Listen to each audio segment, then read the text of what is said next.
Tammie Colon, the Executive Director of the Mental Health and Recovery Services Board of Allen, Auglaize, and Hardin Counties. September is First Responders Appreciation Month. The Mental Health and Recovery Services Board has always participated in this every year to honor the work of our local first responders. This year, we are bringing awareness to the increased stress our first responders and our community have been under this due to the COVID-19. The pandemic has led to an increase in depression and suicide and overdose rates. Our community needs to care for their mental health more than ever. First responders are on the front lines, but we can all help save lives.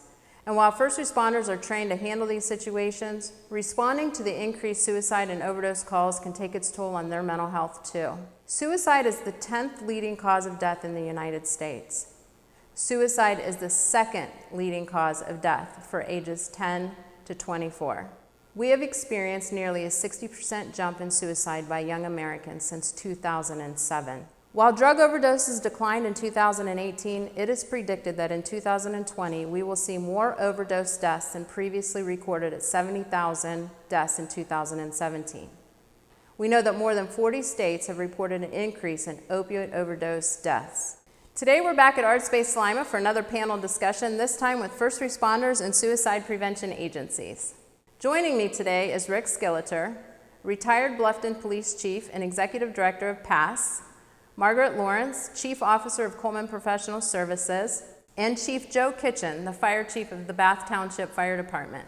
With the numbers that I just talked about, which are startling, I'm curious from the position that each of you have in the community, what are just some thoughts that you have that may be contributing to these increase in our numbers in both suicides and overdoses? I think we're living in a stressful world, and how people cope with that stress is very different. And sadly, for many people, they make this horrible choice to turn to suicide, whether it's related to issues with relationships, with finances, child custody issues, all of these different things that people deal with. And then you scroll through your social media and you see everyone else in your life is supposedly happy. Nobody else is having these same problems. That's the way out. And it's heartbreaking. I think Joe hit it right on the head there, that there's so many misconceptions out there that life is great and it has to be great. And when we have a bad day or a bad series of bad days, not knowing what the resources are to reach out to and maximize on those. That we struggle with the stigma, so not having the comfort level of saying, hey, today is a bad day. And if it is a bad day, being okay to talk about it. Margaret, they're walking through your front door. What are they saying when they get there? What's going on in their lives that you've heard? Well, I think people are feeling somewhat hopeless. The unemployment rate is up, the domestic violence rates are up. I think people are just feeling sad, disconnected, at times maybe isolated is what we're seeing when they come through our front doors, and that's what we're hearing. There's this inability to connect anymore with individuals, to sit and just have conversations because you've got to either have a face mask or social distancing. So I think that's what we're hearing, some hopelessness from individuals. So Chief, being that it's First Responders Week and, really there's not enough opportunity to honor the work that all of you guys do, what toll is it taking on your staff and other first responders that you're familiar with, having to respond to these, very tragic circumstances? Tammie, just in my small department, we always have a couple of people that are going through something. Whether it's a divorce, whether it's an issue with a child, whether they're putting one of their parents in a nursing home or struggling with something financially. And, that's normal in life to go through those things. But the challenge, I think, for our folks on top of those things is the tough stuff that they do see. It's rare that I have a firefighter or a paramedic come in and want some help or assistance specifically because of a tough call, a fire, a bad crash, accident or something. But those things trigger the other things that are going on. It just makes regular life harder because of the death and the destruction and the tragedy. Sometimes those two worlds just collide. and we do our very best to try to catch it early. I came up in a time when you just didn't talk about those things. You didn't talk about your feelings. You didn't let anyone know you're sad because you didn't want someone to think you couldn't do the job. I hope we can get away from that. We want to know, and we want people to talk. So that's what we're encouraging them to do. Yeah, because first of all, many of those experiences create secondary trauma, particularly when they're experiencing other individuals' trauma. And we know that it has an impact, right, as you mentioned, because it's complicated by their own lives, right? They're human beings that are coming to work, and then they're working with the most challenged situations that other human beings are experiencing. As an industry or as a community mental health provider, are we doing anything better? Is there more things we need to be doing to help our first responders? I think we're acknowledging that they are exactly what you said, regular human beings. They go home at the end of the shift, they take off that uniform, they take off the badge, and they still have bills to pay. They still have issues with their kids, their spouse, their responsibilities, and trying to understand the fact that they are human beings with all of those same needs. It's always neat to get thanked and to have people have reverence for fire and EMS. I've never loved the word hero, but now we're at least saying that these heroes need help as well. They can't solve everybody else's problems when they are having problems themselves. Well, I personally want to thank, every every police officer, every firefighter, every person who's an EMS worker, and we recognize them and we know they're there, but there are other people on the front line that oftentimes we miss. The folks that are receiving these tragedies in the emergency department, our Hope Line, who takes the phone calls, and people are sharing that they're, suicidal or they've overdosed on the phone, and we have our We Care Regional Crisis Center. So as a community, there are a lot of unknown heroes as well, but they are heroes because they are dealing with the most difficult times in other people's lives. So on behalf of the system, thank you for all that you do. So we talk about those heroes that we know are doing this, for an occupation, but we have a lot of fire and EMS that are being serviced and manned by volunteers. And so tell me, Rick, you're a volunteer. How does that impact individuals who aren't professionally trained necessarily to deal with these situations, but they're so committed to serving our community, they're out there? One of the uniquenesses of being a volunteer is you're probably also living in the same community, going to church, school kids, and so you have the interaction with these folks on a daily basis, and then unfortunately you see them in times of tragedy, and particularly if you have a drug situation or a suicide, the family dynamics just ripple and ripple and ripple. We talk about the ripple effect when those tragedies happen anyways, but in a volunteer system, it's very uncommon to not know your victim in some degree or another. And so that added weight of not only did I have a community member, but I may have had a friend, I may have had even a loved one who has been lost by this. And so in days gone by, we would have waiting lists to get on the emergency services system. Now we're advertising and literally signs in every community saying, please come volunteer with us, for us. And I just believe the overwhelming nature of life has impacted the volunteer system as well. It's a good point, volunteers. Making sure we take care of them in the process too, right?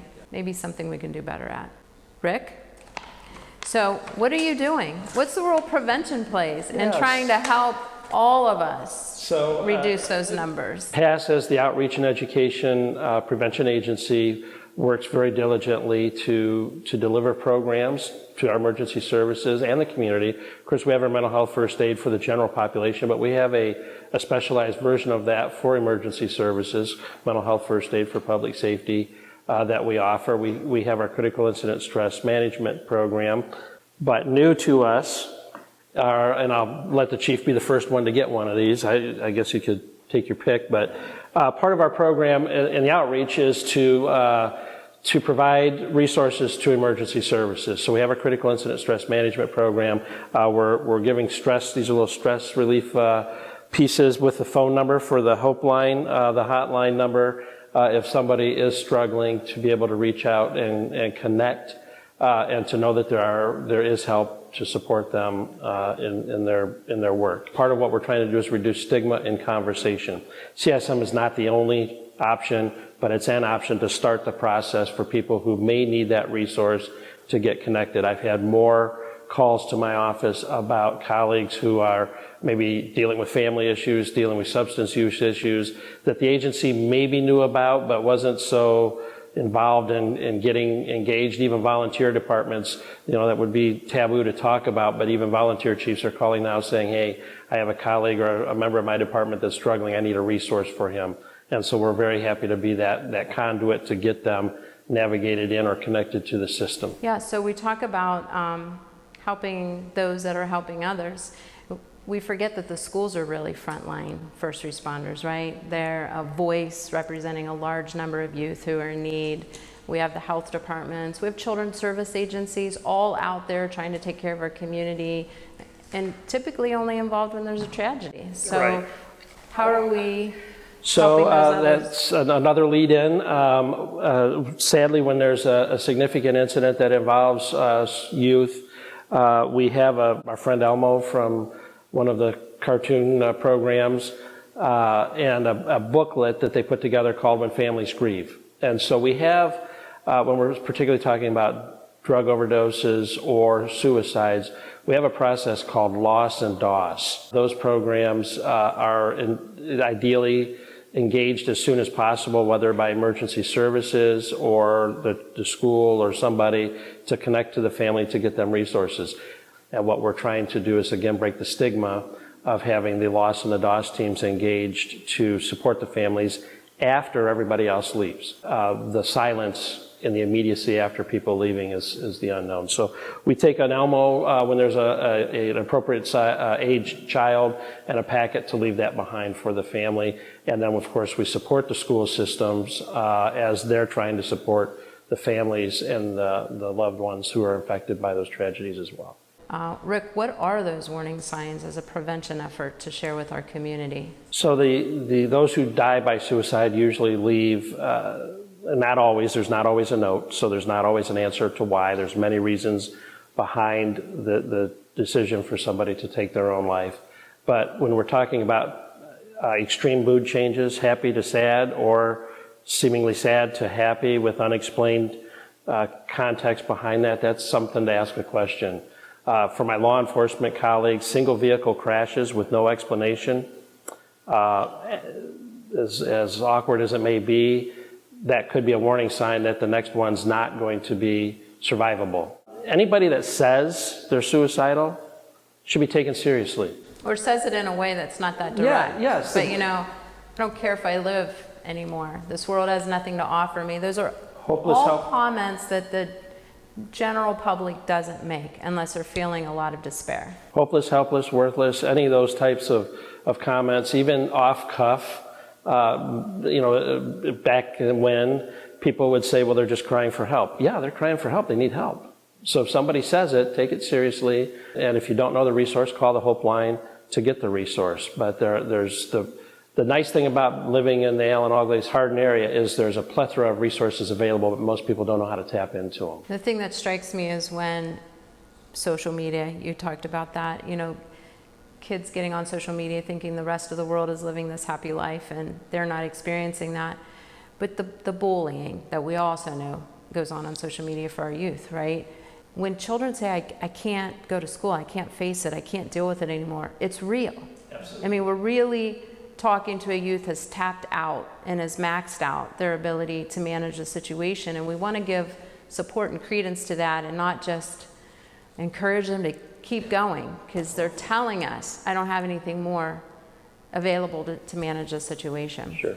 And the social media impact of bullying transcends to the adult world too, where we talk about children learning from those who are around us and the adults who are around us. There are many things posted by older folks, whether they're parents or otherwise, setting that example that causes and perpetuates the bullying issue. So that is a very large probably a topic for a bigger conversation. And then the stigma, right, of families having bits and pieces of this and being concerned, just not either knowing where to go or not feeling comfortable to ask a stranger to come in and try to help through the situation. I think just asking the question, are you thinking of suicide? You know, it's very hard to say. It's very hard for a colleague to say to their colleague. It's very hard for a loved one to say to their family member, but we have to ask the right question. There are many other ways to phrase the question that are more palatable or comfortable for us to say, but the reality is that it may not get to the heart of the answer, and we need to know if they're actually thinking about ending their life. Chief, you had said when you're out there responding that, you know, families knew, that many of them aren't shocked.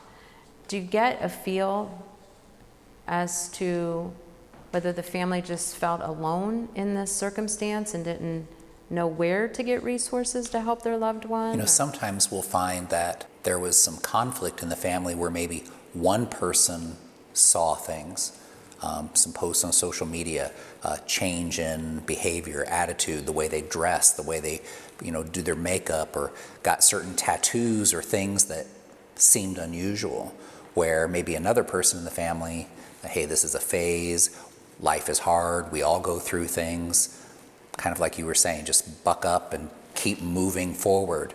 That's why we have to take those things serious, and we have to ask the questions. It was almost kind of jarring to hear Rick say, to look somebody in the eye and say, are you thinking of suicide? Do you want to kill yourself? That's a really hard question to ask somebody, and maybe we don't have the courage to do it enough, but maybe we need to ask. Talking about the people who ask, right?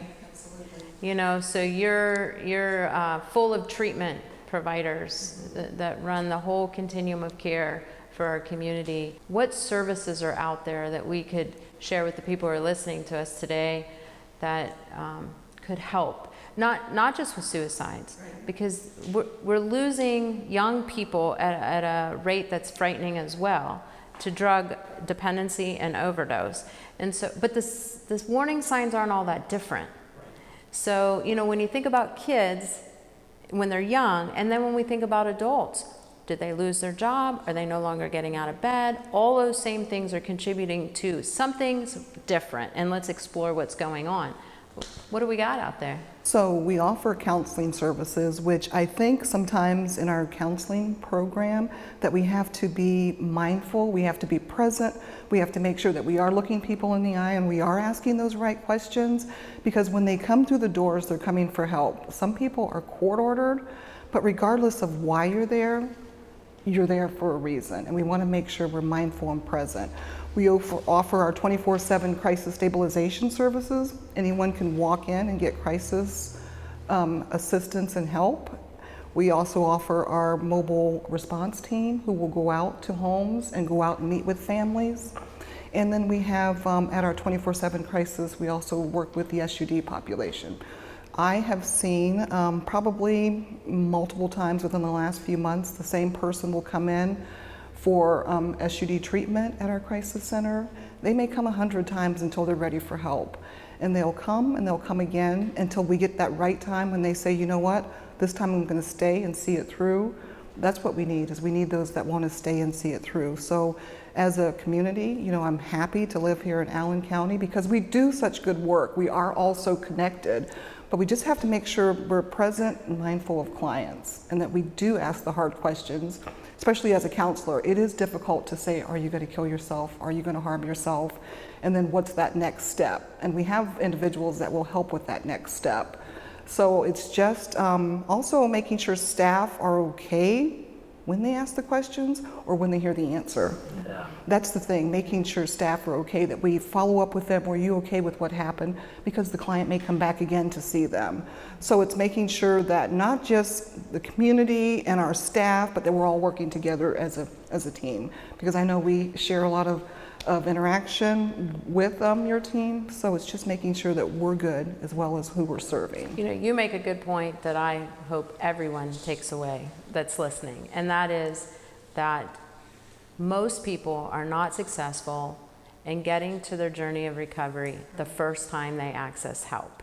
And yet, as family members and loved ones, we oftentimes get frustrated. We ourselves then get hopeless because, look, they had treatment and it didn't do any good. And we really then dismiss the value of continuing to support them so that the next time they step into treatment, it gets easier every time. You know, I had an old colleague say to me, 1 day of sobriety today will help the next time they choose sobriety because they remembered what it was like to live that 1 day in sobriety. And so every day is just valuable, and while they may relapse, those days still come to help improve treatment down the road.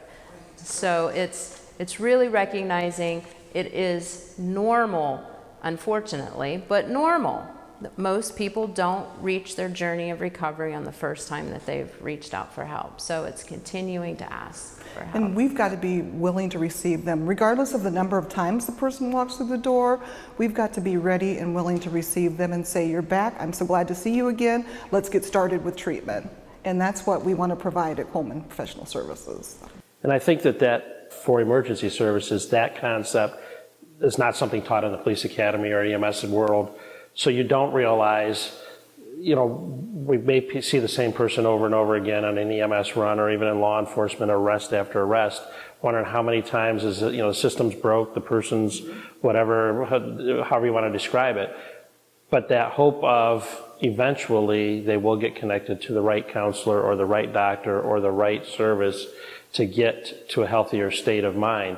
That's part of the system. We are the system collectively, whether we're wearing a white shirt or a black shirt or a gray shirt or whatever the case may be.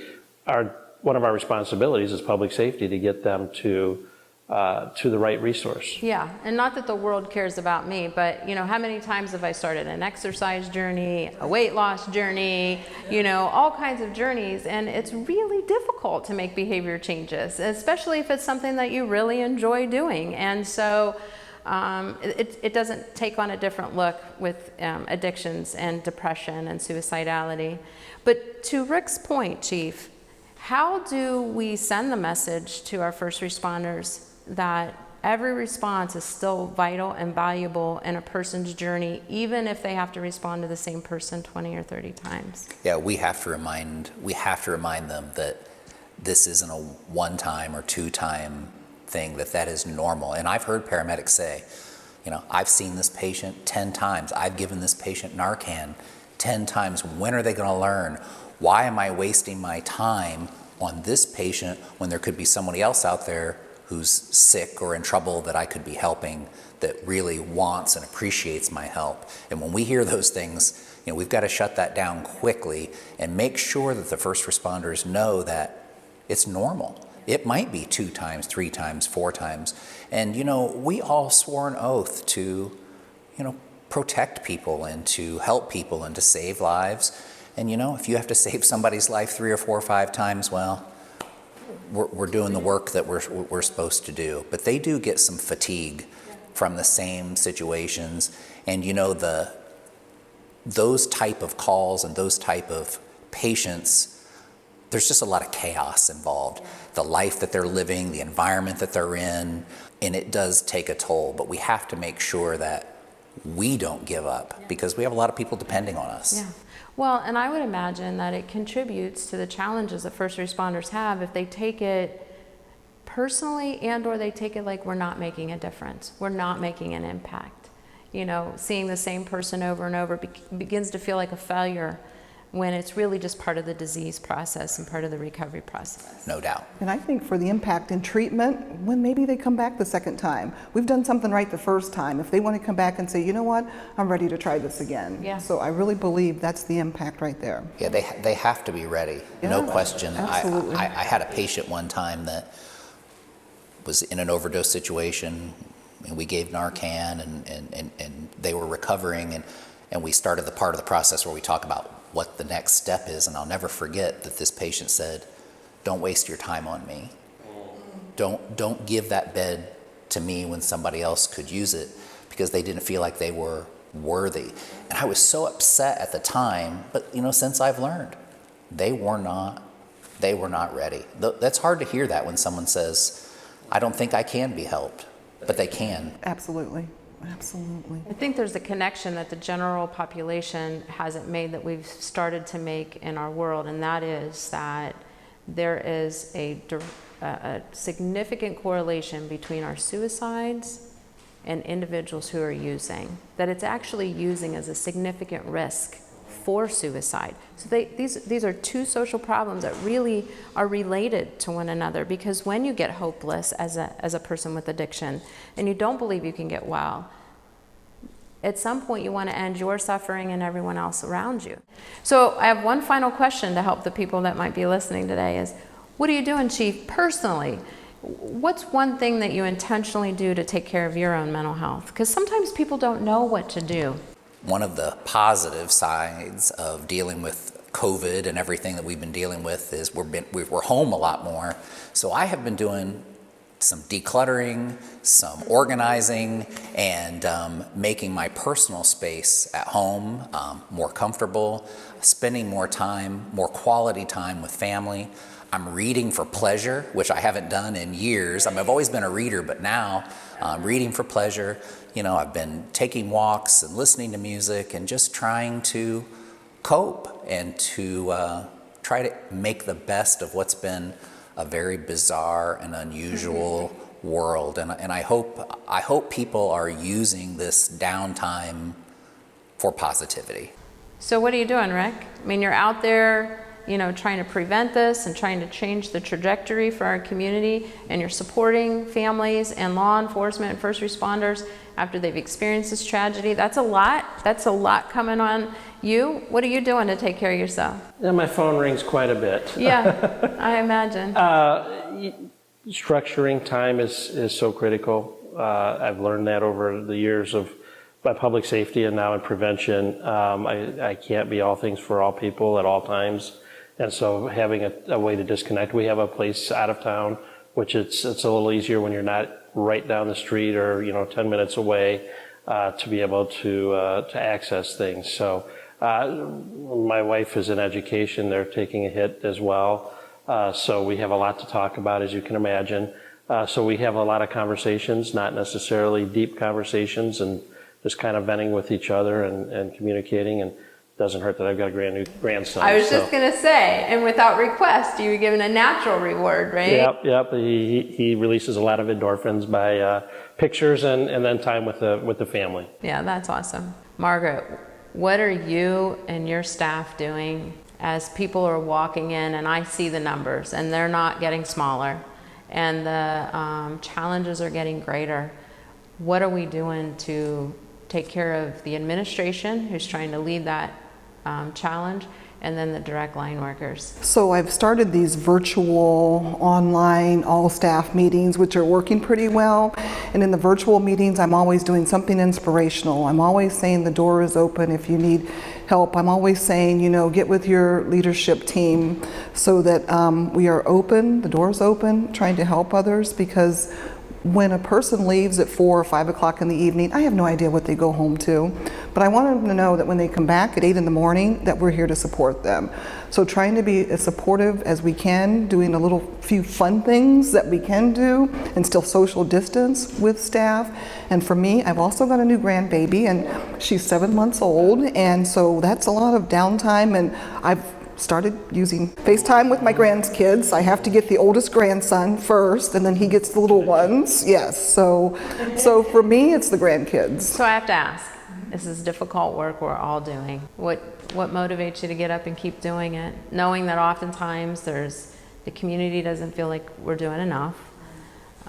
We're losing community members despite all the hard work that we're doing, and retaining staff to continue to serve our community is challenging.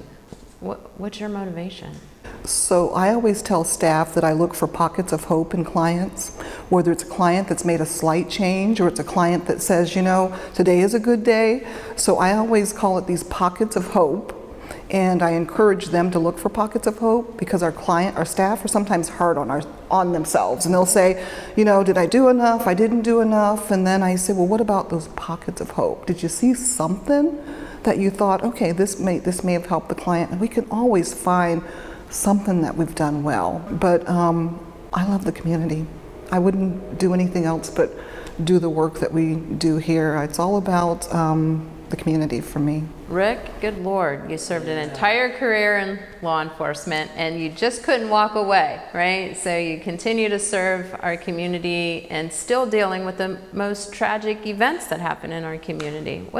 Why? You know, in law enforcement, public safety, there's usually a fast outcome. Deliver them to the hospital, get them to the next level of care, you know, either arrest or referral or whatever the case may be, and whether there's a prosecution or however that was. So there was kind of a closure piece that was a routine for me.